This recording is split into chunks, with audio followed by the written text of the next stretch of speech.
দোকানদার থেকে 10 টাকা দামের একটা মশা মারার কয়েল যদি কিনে আনেন, তাড়াহুড়া করে বলছেন আব্দুর রহমান ভাই একটা মশার কয়েল দেন, উনি দিল, আপনি বললেন এখন টাকা নাই, লিখে রাখো পরে দিব। সম্মানী মানুষ, হাজী সাহেব মানুষ, 10 টাকা আর 5 টাকার কয়েলের কারণে আপনাকে দোকানদার এরকম বলে নাই যে টাকা না দিলে দিমু না, এরকম বলতে পারে না, কারণ আপনি বহু টাকার মালিক। এরকম একজন হাজী সাহেবকে এইভাবে বলা যায় না। 10 টাকার দামের কয়েল নিয়ে বাড়িতে এসে আপনার প্রয়োজন সারলেন, পরের দিন মানুষের সামনে চাইলে লজ্জা লাগবে, আপনি শরম পাবেন, এই জন্য দোকানদার চায় নাই, আপনি খেয়াল করে দেন নাই। একদিন, 2 দিন, 1 সপ্তাহ, 2 সপ্তাহ, মাস, বছর চলে গেল, একদিন আপনি ইন্তেকাল হয়ে গেলেন, দোকানদারও একদিন দুনিয়া ছেড়ে চলে গেল, আপনিও চলে গেলেন, 10টা টাকা আর দেওয়া হইল না। হাজী সাহেব গো, জানেননি আপনার এই 10 টাকার কয়েল কত বড় বিপদ হয়ে দাঁড়াবে?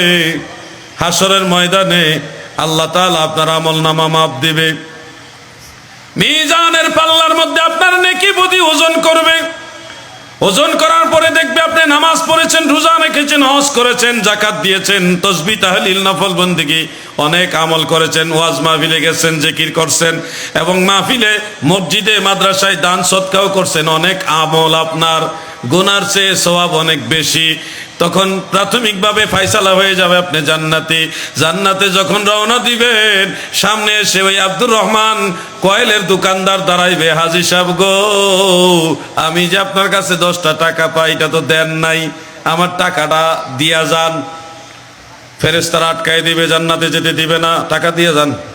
ফেরেশতারা কিন্তু আপনার পক্ষে থাকবে না, থাকবে পাওনাদারের পক্ষে, আপনাকে আটকায় দিবে।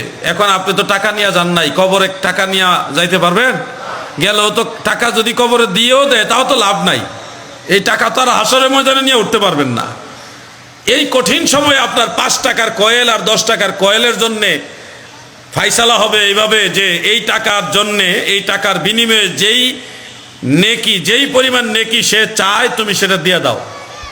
এখন এই দোকানদারে চিন্তা করবো কতগুলি নেকি হইলে আমার জান্নাতে যাইতে পারবো, সে ওই অনুপাতে আপনার কাছে নেকি চাইবো। আপনার জীবনের 16 আনা নেকির 12 আনা চাইতে পারে, 8 আনাও চাইতে পারে, 50% চাইতে পারে, 75%ও চাইতে পারে, আরো বেশিও চাইতে পারে, কমও চাইতে পারে। তার প্রয়োজন অনুযায়ী যেটা চাইবে ওই 10 টাকার কয়েলের বিনিময়ে আপনি দিতে বাধ্য থাকিবেন। দেওয়ার পরে আপনার নেকি কমে যাবে, কিন্তু গুনাহও তো আছে। ফেরেশতারা বলবে নেকি যেহেতু কমেছে সেহেতু পুনরায় আপনার আমলনামা ওজন করতে হবে। চলেন এইবার ওজন করে দেখবে সওয়াব কম, গুনাহ বেশি হয়ে গেছে। এই কথাগুলো আমি একটা রূপক ব্যাখ্যা দিয়ে, একটা দোকানদারের উপমা দিয়ে বুঝালাম। এটা অনেক কিছু দিয়ে হইতে পারে।